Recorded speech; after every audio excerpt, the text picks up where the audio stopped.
Tonight, the Obamacare sign-up falls short by 80%. Insurance purchases stumble, but poor Americans do find hope in Medicaid. Major Garrett and Nancy Cordes have a first look at Obamacare's impact. Rescue workers hammer through to the hungry and homeless after the super typhoon. Seth Doan is in the middle of it. Airport security screening that cost nearly $1 billion may be a failure. Bob Orr has the government investigation. And in prison for years for a murder he didn't commit, Ryan Ferguson is free. First thing I did was just hug my parents and kiss my girlfriend. Aaron Moriarty of 48 Hours has the remarkable story.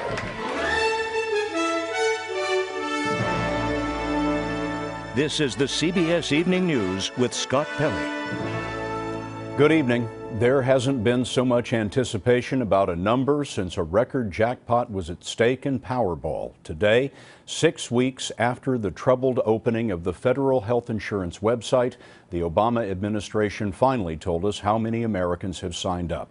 In the first month, it comes to just over 106,000. People who chose policies on both the federal and state sites, though they had not necessarily paid for them yet. That is only about 20% of the 494,000 that the administration had projected. Major Garrett is at the White House for us tonight. Major? Scott, the White House said for weeks these enrollment numbers would fall short of expectations, and they have.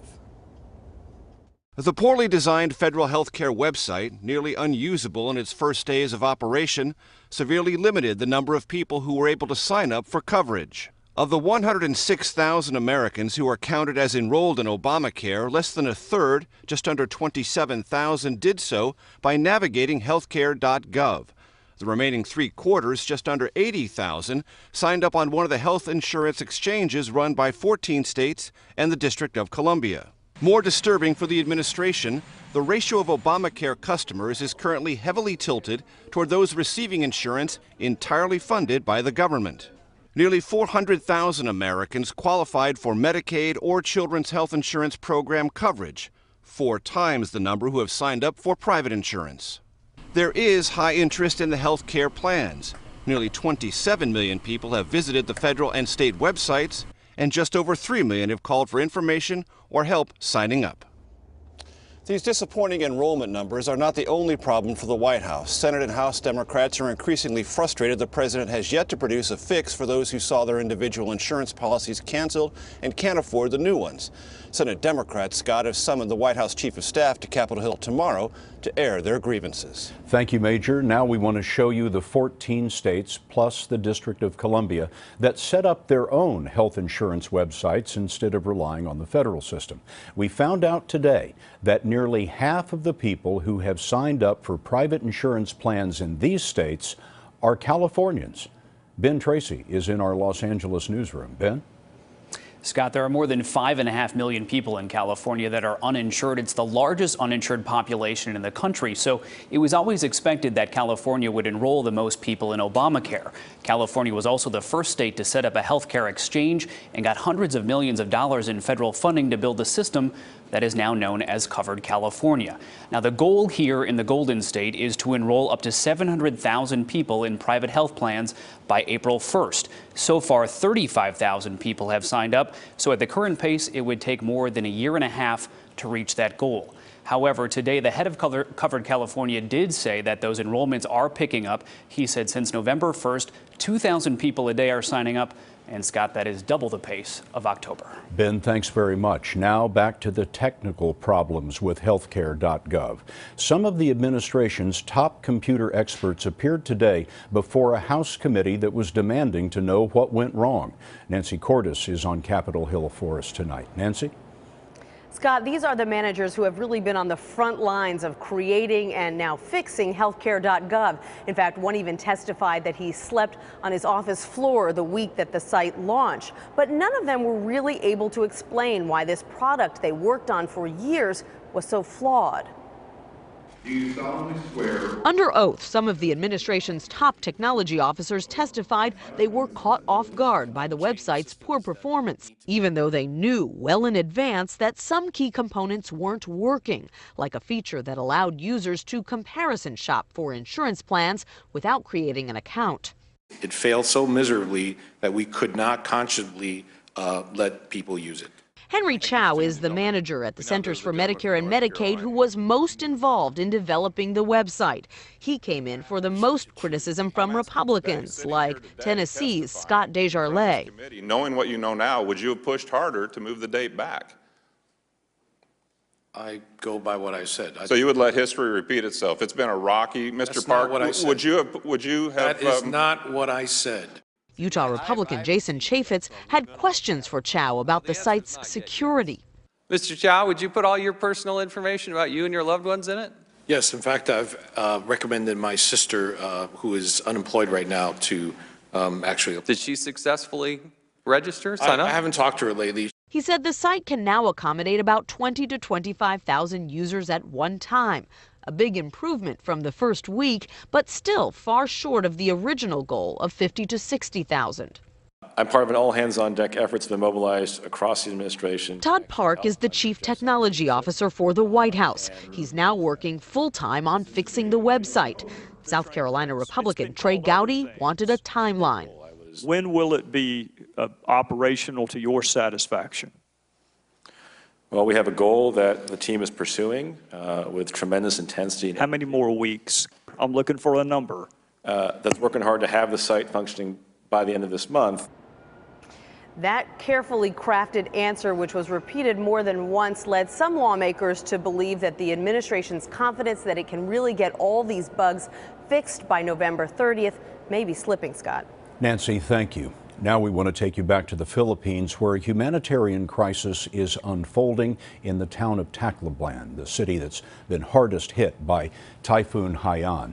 Tonight, bodies are in the streets. Debris has blocked many roads, making it next to impossible to distribute food and water to the survivors. Thousands have jammed the airport looking for a way out. These children said that they fled their home after armed gangs were seen terrorizing their neighborhood. Seth Doan is in Tacloban. From the air, the pleas for help were easy to see. On the ground, there was a growing sense of panic.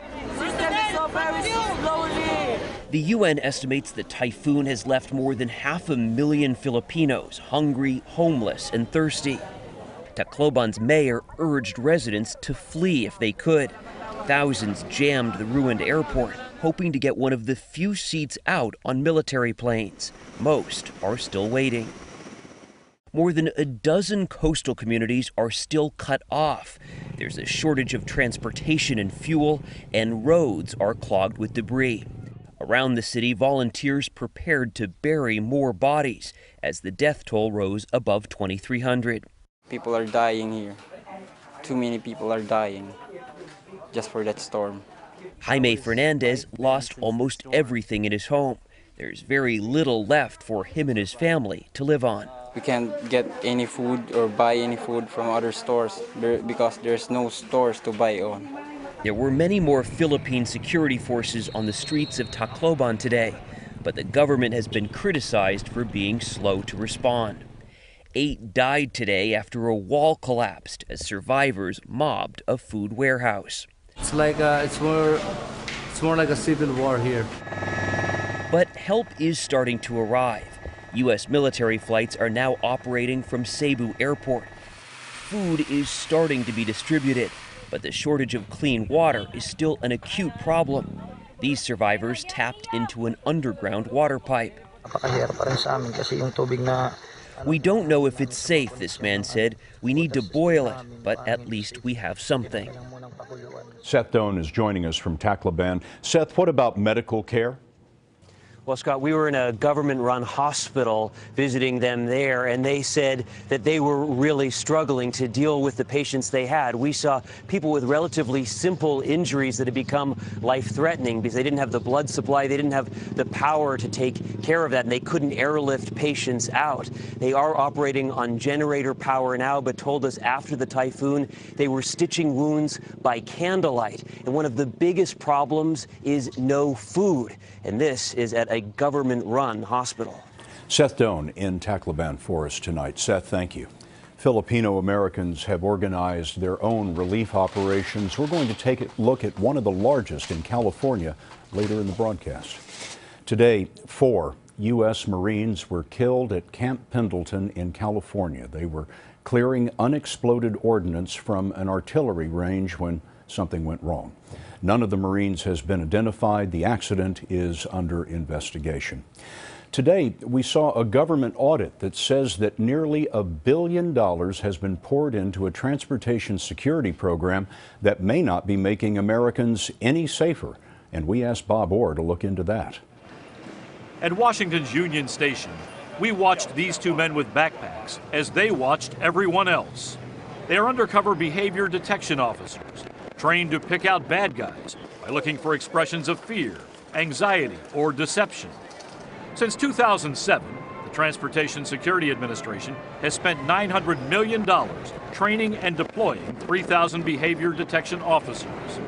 Those so-called BDOs are now stationed at major transit hubs, primarily in 176 of the nation's busiest airports. But a new report from the Government Accountability Office questions whether BDOs are effective, concluding available evidence does not support whether behavioral indicators can be used to identify persons who may pose a risk to aviation security.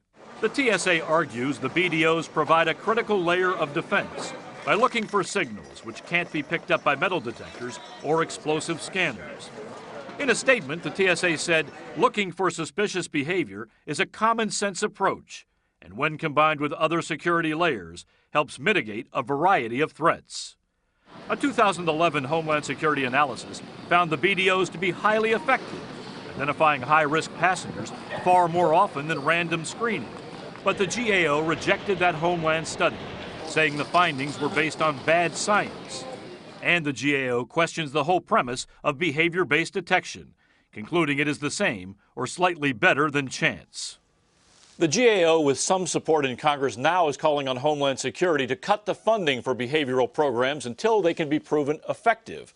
But the TSA, Scott, is promising to fight to keep those BDOs at their posts. Bob Orr in our Washington newsroom. Thank you, Bob. Another government agency made big news today about America's push for energy independence. The Energy Department said the United States got more oil out of the ground last month than it imported from overseas. It's the first time that's happened since 1995. On Wall Street, stock prices hit new highs after Macy's predicted a good holiday season for retailers. The Dow gained 70 points to close at 15,821. That is the 36th record close this year. The S&P 500 was up 14 points, putting it at an all-time high of 1,782. A man wrongly convicted of murder is free tonight, and a massive iceberg could threaten ships when the CBS Evening News continues.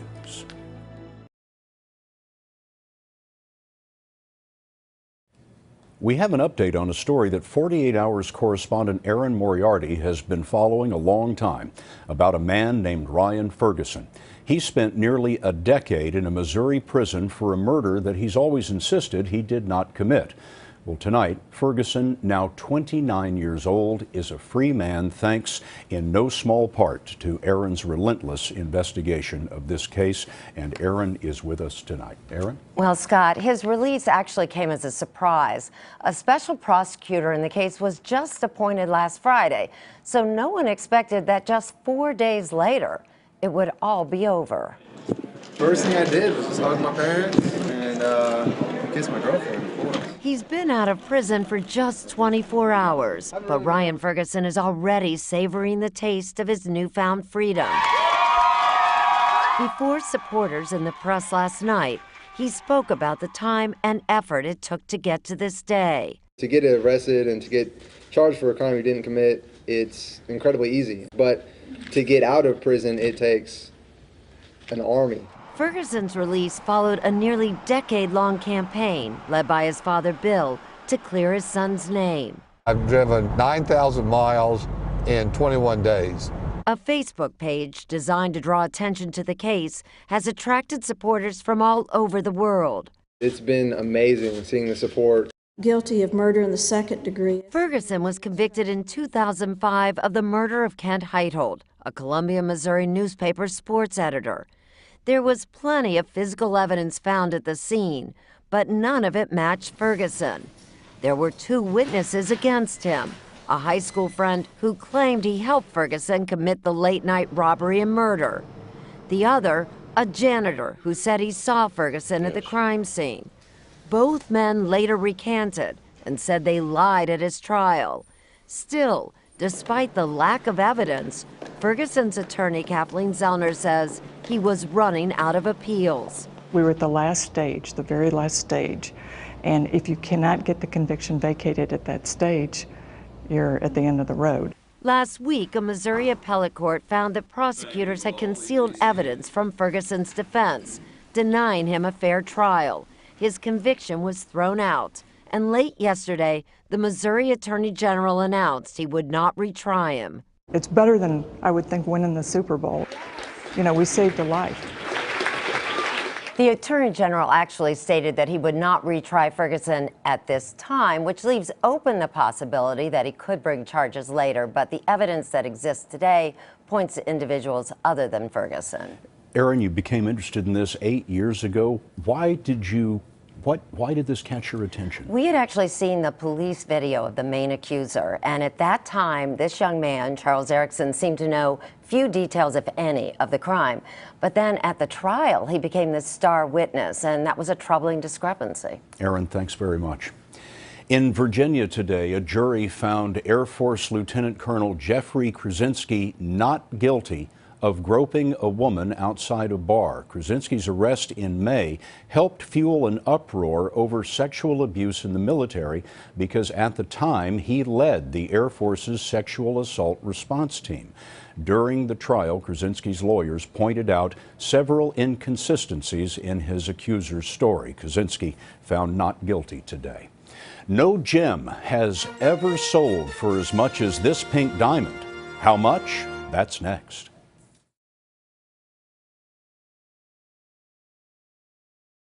An American Airlines jet made an emergency landing last night after the windshield cracked. You can see it there on the left-hand side. The crack was discovered after Flight 160 took off from Miami for Boston. The 757 landed safely in Orlando. Britain has hired a team of researchers to track an iceberg that is bigger than the city of Chicago, 270 square miles. The iceberg broke off from a glacier in Antarctica and could threaten shipping. A satellite photo sequence shows a rift that formed 2 years ago and kept getting bigger until the berg broke free in July. A record was broken last night in an art auction in New York.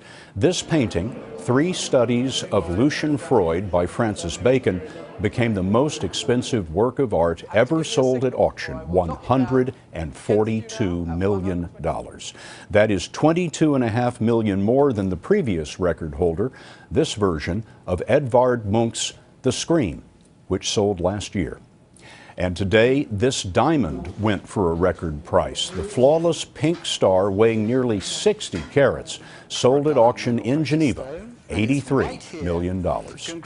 They are separated by an ocean, but Filipino Americans are reaching out to help their loved ones. That story is next.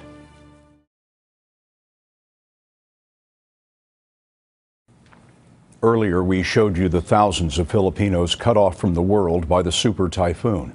Well, Southern California is home to the largest community of Filipinos outside the Philippines, more than 300,000. 300,000 waiting for word. Here's Bill Whitaker. I cannot barely hear you. Hello? For Los Angeles shopkeeper Virgie Lyons, her phone is a blessing and a curse. A blessing because it's provided the only contact with her family in Tacloban, a brief call from her brother Saturday before his battery died.